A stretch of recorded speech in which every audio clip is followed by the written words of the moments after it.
নাগরিক সংবাদে স্বাগত। আপনাদের সাথে আছি আমি পূজাশ্রী ভদ্র। শুনছিলেন সংবাদ শিরোনাম, এবার জানিয়ে দেব বিস্তারিত।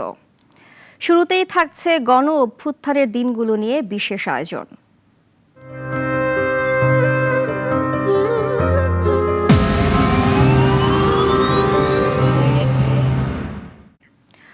পুরাতন বন্দোবস্ত পরিবর্তন ছাড়া কাঙ্ক্ষিত বাংলাদেশ গড়া সম্ভব নয়।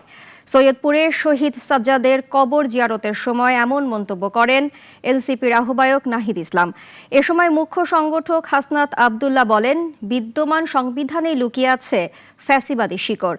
নীলফামারী থেকে সাদিকুল ইসলামের তথ্যচিত্রের ডেস্ক রিপোর্ট।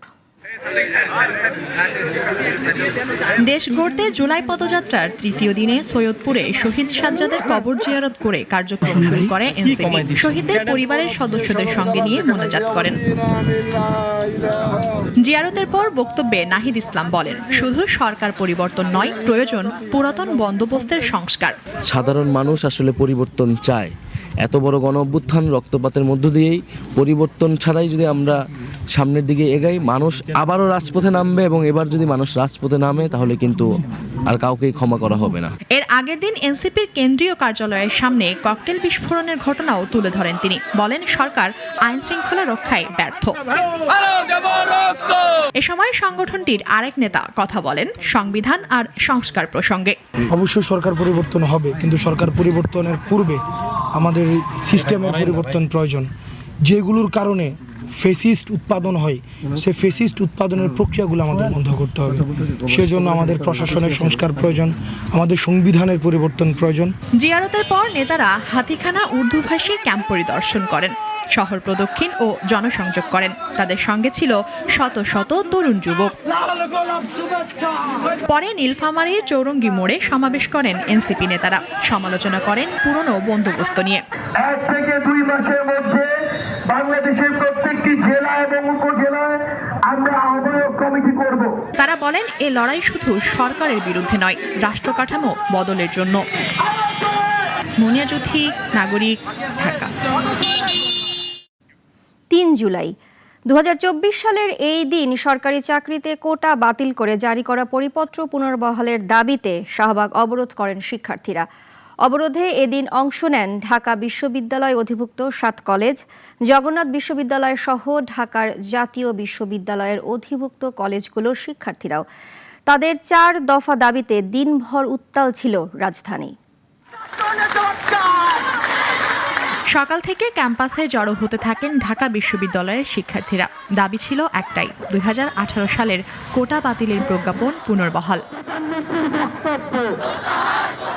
সকাল 10টার দিকে রাজু ভাস্কর্য থেকে শুরু হয় মিছিল। গ্রন্থাগার, নীলক্ষেত, সায়েন্স ল্যাব পেরিয়ে বেলা 11:30টার দিকে অবস্থান নেয় শাহবাগ মোড়ে। পরদিন ছিল কোটা বাতিল সংক্রান্ত মামলার আপিল বিভাগে শুনানি। সে সময়ের বৈষম্য বিরোধী ছাত্র আন্দোলনের সমন্বয়ক নাহিদ ইসলাম আশাবাদ ব্যক্ত করেন, শুনানি শিক্ষার্থীদের পক্ষেই হবে।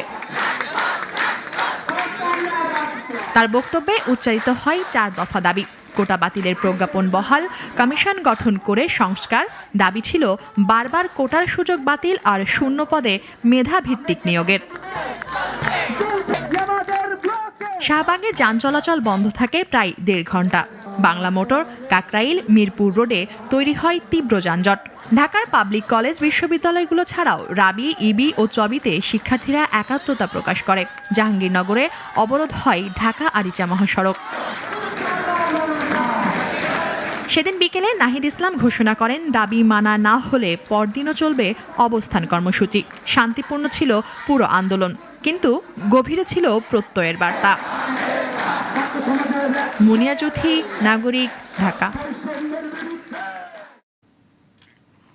সংস্কার বিষয়ে রাজনৈতিক দলগুলোর সাথে আলোচনা শুধু আনুষ্ঠানিকতা নয়, এর সাফল্য দলগুলোকেই এগিয়ে নিতে হবে মন্তব্য করেছেন জাতীয় ঐকমত্য কমিশনের সহসভাপতি অধ্যাপক আলী রিয়াজ। রাজনৈতিক দলগুলোর সাথে বৈঠকে তিনি এসব বলেন। তবে নেতারা মনে করেন, কমিশনের বেশিরভাগ প্রস্তাবে দলগুলো একমত হলেও প্রক্রিয়ায় দ্বিমত রয়েছে। ফরেন সার্ভিস একাডেমিতে সংস্কার বিষয়ে দ্বিতীয় দফায় 9ম দিনের মতো রাজনৈতিক দলগুলোর সাথে বৈঠকে বসে জাতীয় ঐকমত্য কমিশন। রাষ্ট্রপতির ক্ষমা প্রদর্শন, বিচার বিভাগ বিকেন্দ্রীকরণ ও জরুরি অবস্থা ঘোষণা, এই 3 এজেন্ডা ছিল আজকের সংলাপের বিষয়বস্তু। বৈঠকে কমিশনের সহসভাপতি জানান, এত প্রাণের বিনিময়ে পাওয়া এই পরিস্থিতি হেলায় হারানো যাবে না। সব রাজনৈতিক দলগুলোকেই সংস্কারের সাফল্য এগিয়ে নিতে হবে। অন্যান্যদের আলোচনায় আপনাদের অবস্থান হয়তো আরো জোরদার হবে, আপনারাও আপনাদের অবস্থানটা কেন সেটা যুক্তি প্রদর্শন করতে পারবেন। সেই জায়গা থেকে সেই প্রক্রিয়াটা অনুসরণ করে আমরা অগ্রসর হচ্ছি। বিএনপি বলছে তারা আইনগতভাবে রাষ্ট্রপতির ক্ষমা প্রদর্শন হোক এমন প্রস্তাবের পক্ষে একমত, তবে বিচার বিভাগ বিকেন্দ্রীকরণের প্রক্রিয়ায় দ্বিমত। সংস্কার তো আমাদের প্রাণের দাবি, it's very near to our heart. BNP তো সংস্কারের প্রস্তাবক। যদি পার্মানেন্ট সার্কিট বেঞ্চ স্থাপনের জন্য, ডিসেন্ট্রালাইজেশনের জন্য আপনারা যদি কোনো প্রভিশন আনেন, সেটা হয়তো আবার একই রকমের চ্যালেঞ্জের মুখে পড়বে। আর জামায়াত মনে করে আইন প্রণয়নের পূর্বে আবার রাজনৈতিক দলগুলোর সাথে আলোচনা করা প্রয়োজন। প্রক্রিয়া হচ্ছে প্রেসিডেন্টের মাধ্যমে, পরিবারই মাফ করছে, প্রক্রিয়াটা শেষ করতে হবে প্রেসিডেন্টের মাধ্যমে। এই ব্যাপারে তো আপনি একমত আছেন, তো ঠিক আছে, তাহলে তো একমত হয়ে যাবে। আর অন্যান্য দলগুলো বলছে তারা সব বিষয়ে একমত হলেও কিছু বিষয়ে দ্বিমত রয়েছে। বিচার বিভাগ সত্যি সত্যি একটা স্বাধীন সাংবিধানিক প্রতিষ্ঠান হিসাবে এটাকে আমরা গড়ে তুলতে চাই। দুর্ভাগ্যজনকভাবে গত 10 মাসেও আমরা দেখেছি পুরনো ধারা এখনো কম বেশি অব্যাহত আছে। পুরো রাজনৈতিক প্রক্রিয়ার সাথে এই বিকেন্দ্রীকরণ প্রক্রিয়া জড়িত বলে আমরা মনে করি, এবং আমরা মনে করি এটাই যে অবশ্যই আমাদেরকে এই ধরনের বিকেন্দ্রীকরণের জায়গায় যেতে হবে।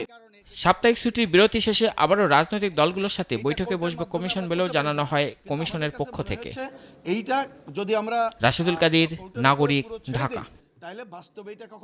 সংখ্যানুপাতিক প্রতিনিধিত্ব বা আনুপাতিক ভোট আরও বেশি ষড়যন্ত্রের দিকে ঠেলে দেবে বলে মন্তব্য করেছেন বিএনপির জ্যেষ্ঠ যুগ্ম মহাসচিব রুহুল কবির রিজভী। তার ভাষায় এতে স্থানীয় পর্যায়ে নেতৃত্ব গড়ে ওঠার সুযোগ বন্ধ হয়ে যাবে।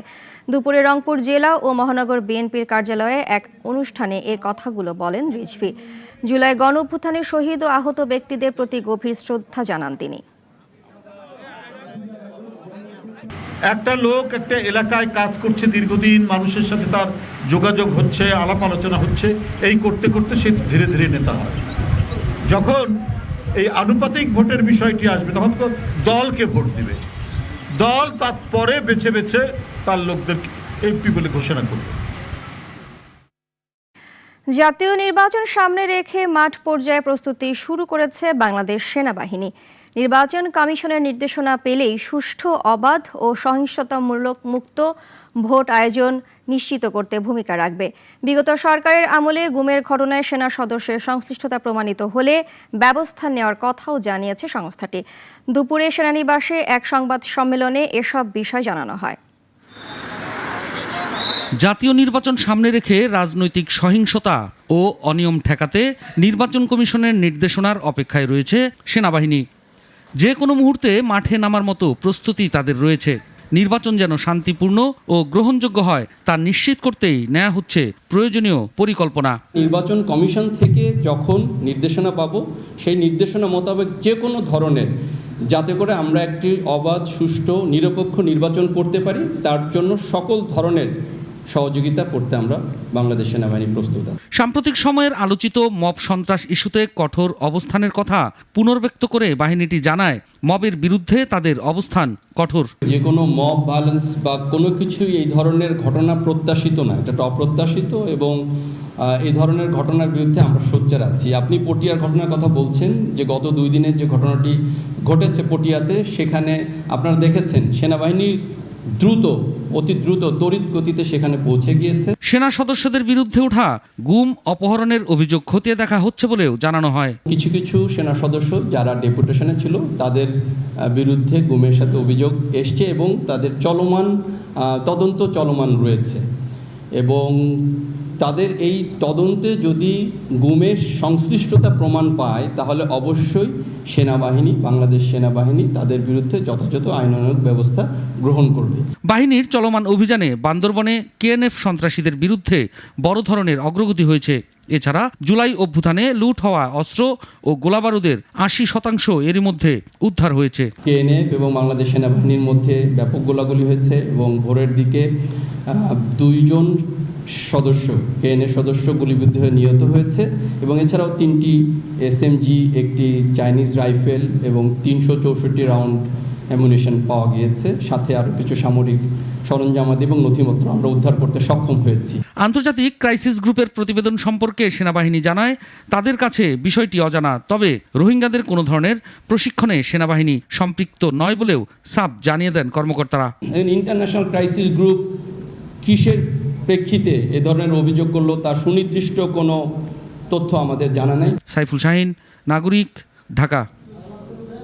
কুমিল্লার মুরাদনগর উপজেলায় হিন্দু সম্প্রদায়ের নারীকে ধর্ষণ ও ভিডিও ছড়ানোর ঘটনায় পর্নোগ্রাফি আইনের মামলায় গ্রেফতার 4 জনকে 3 দিন ধরে জিজ্ঞাসাবাদ করবে পুলিশ। দুপুরে কুমিল্লার আমলি আদালত 11-এর বিচারক মমিনুল হক এই রিমান্ড মঞ্জুর করেন। এর আগে মঙ্গলবার ওই 4 জনের 7 দিনের রিমান্ড চেয়ে আবেদন করেছিলেন মামলার তদন্ত কর্মকর্তা মুরাদনগর থানার এসআই রুহুল আমিন।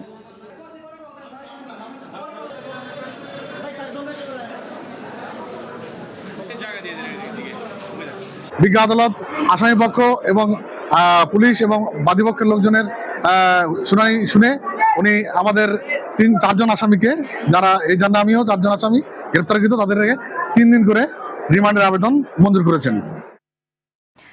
কুমিল্লার মুরাদনগর উপজেলায় মাদক সংশ্লিষ্টতার অভিযোগ এনে 2 সন্তান সহ নারীকে পিটিয়ে হত্যা করা হয়েছে। সকাল 9টার দিকে উপজেলার বাঙ্গুরা বাজার থানার করইবাড়ি গ্রামে এই ঘটনা ঘটে। নিহতরা হচ্ছেন ওই গ্রামের জুয়েল মিয়ার স্ত্রী রোকসানা আক্তার রুবি, তার ছেলে রাসেল মিয়া এবং মেয়ে জোনাকি আক্তার। এছাড়া পিটুনিতে একজন আহত হয়েছেন বলে জানা গেছে। স্থানীয়দের দাবি, রুবি ওই এলাকায় দীর্ঘদিন ধরে মাদক ব্যবসার সঙ্গে জড়িত। এর জের ধরে এলাকাবাসী তাদেরকে গণপিটুনি দেয়। এতে ঘটনাস্থলেই 3 জনের মৃত্যু হয়। ঘটনার সংবাদ পেয়ে পুলিশ দ্রুত ঘটনাস্থলে আসে এবং 3 জনের মৃতদেহ উদ্ধার করে। পরবর্তীতে আহত অবস্থায় ওই ফ্যামিলির একজনকে উদ্ধার করে পুলিশ দ্রুত হাসপাতালে প্রেরণ করেছে। জুলাই গণঅভ্যুত্থানে 5 আগস্ট রাজধানী চাংখারপুলে 6 জনকে গুলি করে হত্যা মামলায় 8 আসামির বিরুদ্ধে অভিযোগ গঠনের শুনানি শেষ হয়েছে। এই বিষয়ে আদেশ আগামী 14 জুলাই। বিচারপতি গোলাম মর্তুজা মজুমদারের নেতৃত্বাধীন 3 সদস্যের আন্তর্জাতিক অপরাধ ট্রাইব্যুনাল 1A এদিন ধার্য হয়েছে। বৈষম্যবিরোধী আন্দোলন চলাকালে 5 আগস্ট রাজধানীর চানখারপুলে 10ম শ্রেণীর ছাত্র আনাসসহ 6 জনকে গুলি করে হত্যা করে আইনশৃঙ্খলা বাহিনী। এ ঘটনায় সাবেক ডিএমপি কমিশনার হাবিবুর রহমান সহ 8 পুলিশ সদস্যকে অভিযুক্ত করে মামলা করা হয় আন্তর্জাতিক অপরাধ ট্রাইব্যুনালে। গত 29 জুন এ মামলায় যুক্তিতর্ক উপস্থাপন করে রাষ্ট্রপক্ষ। আজ আসামিদের পক্ষে শুনানি হয়। অভিযুক্তদের অব্যাহতির আবেদন করেন তাদের আইনজীবীরা। তবে প্রসিকিউশন আদালতকে জানান, আসামিদের বিরুদ্ধে চাইনিজ রাইফেল দিয়ে গুলি করে হত্যার ভিডিও সহ অদনস্থদের গুলি করার নির্দেশের প্রমাণ রয়েছে। সুতরাং আসামিদের শাস্তি হওয়া যুক্তিযুক্ত। পরে ট্রাইব্যুনাল আগামী 14 জুলাই আদেশের দিন ধার্য করেন। আজকে ডিফেন্সের বক্তব্য দেওয়ার সুযোগ ছিল, তারা ডিসচার্জ অ্যাপ্লিকেশন দিয়েছিলেন এবং তাদের পক্ষে শুনানি উপস্থাপন করেছেন। আমরা আমাদের পাল্টা উত্তর দিয়েছি। অনারেবল ট্রাইব্যুনাল সব পক্ষকে শুনেছেন এবং চার্জ ফ্রেম হবে বা হবে না এই বিষয়ে আদেশ দানের জন্য আগামী 14 জুলাই দিন ধার্য করেছেন। এদিন কারাগারে থাকা 4 আসামিকে ট্রাইব্যুনালে হাজির করা হয়। হাজতে থাকা 4 পুলিশ সদস্য হলেন আরশেদ হোসেন, সুজন মিয়া, ইমাজ হোসেন ইমন ও নাসিরুল ইসলাম। অলিউল রনি, নাগরিক, ঢাকা। ইন্দোনেশিয়ার বালি দ্বীপের কাছে উত্তাল সাগরে 65 জন আরোহী নিয়ে একটি ফেরি ডুবে গেছে। উদ্ধারকারীরা নিখোঁজ থাকা 38 জনকে উদ্ধারে রাতভর কার্যক্রম চালিয়েছে। এ ঘটনায় অন্তত 4 জনের মরদেহ উদ্ধার করা হয়েছে। ডুবে যাওয়া ফেরির নাম কেএমপি তনু প্রাতামাজয়া। ইন্দোনেশিয়ার কর্তৃপক্ষ জানায়, গত রাতে পূর্ব জাভার কেতাপাং বন্দর থেকে ছেড়ে যাওয়ার প্রায় আধা ঘন্টার মাথায় উত্তাল সাগরে ফেরিটি ডুবে যায়। রাতভর উদ্ধার কাজে অংশ নেয়া 9টি নৌকা 20 জনকে উদ্ধার করে। তবে ঘন অন্ধকারে 6.5 ফুট উঁচু ঢেউয়ের সঙ্গে লড়াই করে কাজ চালিয়ে যেতে হয়েছে উদ্ধারকর্মীদের।